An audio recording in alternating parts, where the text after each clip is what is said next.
Hi, I'm Pete May, co-founder of GreenBiz, and I'm excited to be here on GreenBiz Studio today with Sean Waters, who is the Senior Product Marketing Manager at Microsoft Sustainability. Sean, great to have you on studio today. Yeah, great to be chatting with you, Pete. Good. Really excited to be here and talk about some of our learnings and takeaways from GreenBiz and looking ahead.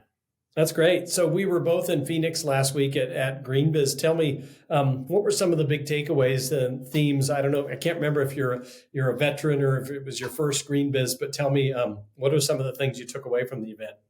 Yeah, definitely. It was my second GreenBiz, so it was exciting to even see the progression from last year to this year and hear from people who've been there since day one. So it was great to be there. Really exciting week. I think three big things that definitely popped for me. First is just that reporting is really hitting everyone. That move from voluntary to mandatory reporting is pretty significant with CSRD, SEC, what we're seeing in California, and more broadly around the world. People are definitely feeling that.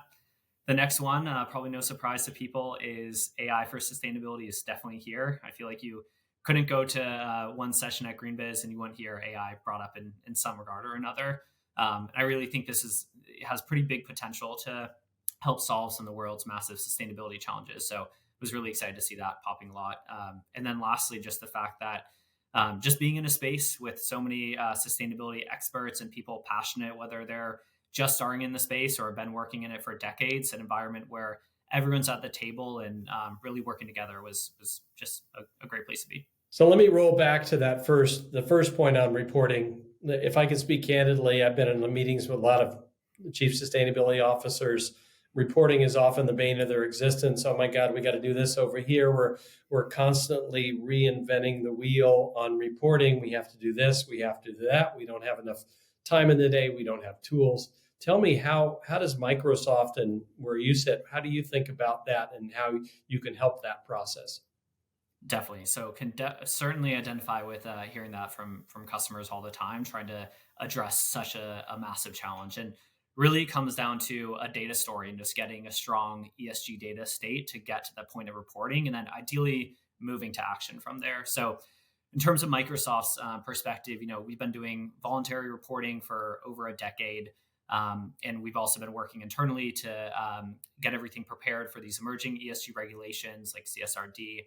And so we've been taking our learnings from over this period and working with customers and partners and actually building a lot of technology solutions to help everyone, not just ourselves, move into progress on this front.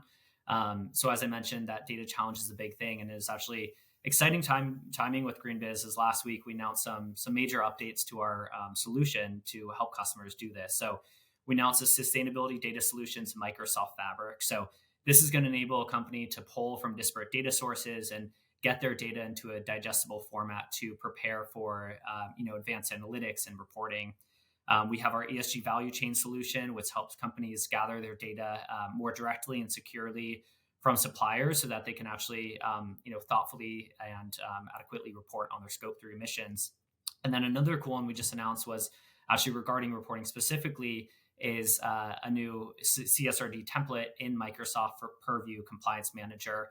So this is going to help organizations track required actions and document their evidence for reporting. So not only are we helping them getting their data in order, but then getting ready for reporting. And then AI is another piece that is just coming throughout all of that to help the process as we continue to move and address these regulations. Yeah, so I want to go back to the technology piece. Obviously, everywhere you look, it's AI this, AI that, and maybe the moment has arrived where AI and technology can be less maybe an abstraction and less the next big thing to a practical sense. Melanie Nakagawa of your team likes to talk about the tech-enabled CSO. Tell me practically what would that mean, a tech-enabled CSO? Yeah. So, AI is really going to be key for any CSO's tool belt, anyone working in the sustainability space, not only for, organizations trying to address these massive sustainability challenges that have just not been possible at the pace and scale that's needed without AI, but also for people in their own organizations to, address their own reporting, their emissions, and again, kind of moving to that insights to action piece I was talking about. So, At Microsoft, we take a really thoughtful approach to AI, and we're focused on responsible AI. So that's ensuring it's safe, it's secure, and it's trustworthy. So we align with a lot of organizations such as the White House voluntary AI commitments. And we, see AI having three pretty massive game-changing abilities. First is around measuring, predicting, and optimizing complex systems. So things where we think of just the billions of data points needed for things such as tracking ecosystems. We're only biodiversity ecosystems. We're only 7% of that data is currently used, but actually using all this technology to track more robustly and have those insights in a moment by moment manner. We also see it accelerating the development of sustainability solutions to actually expedite our process to hitting our 2030 and 2050 commitments and goals, and empowering the sustainability workforce. So giving people the tools to actually tap into solutions for sustainability. So what this looks like on a product front and how a CSO might actually be able to tap into this is we have a solution, Microsoft Sustainability Manager. It allows organizations to capture, calculate their performance data, and then identify opportunities to reduce impact. And we actually just released Copilot in Microsoft Sustainability Manager. So this is bringing that LLM interactive AI capability on top of an organization's entire ESG data estate. So now you don't need a data scientist or a sustainability expert to be able to tap into the sustainability data and then take action. So it's getting a lot more of that. How do we get business value, and how do we move from all the work to manage the data, but actually get to that taking action? Last question to close out. So we talked about reporting, talked about AI.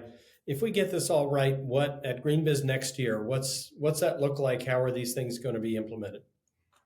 Definitely. So next year, I would love to see, I certainly imagine the themes of reporting and AI to carry through, but I'd love to see, a lot more folks at the table and people telling those stories of the evangelism, and having people who don't traditionally work in sustainability be at the table because they're able to tap into this using AI, breaking that barrier with skilling and, through natural language processing to do more complex things.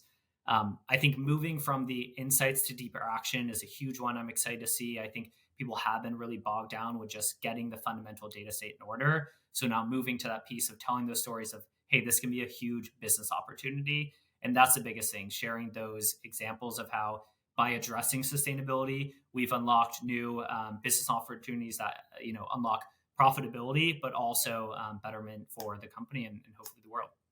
Yeah, that sounds great, and hopefully impact, not just reporting through all this. So, Exactly. Sean Waters, Microsoft, thanks for joining us today on GreenBiz Studio. Thanks so much, Pete. Really appreciate it.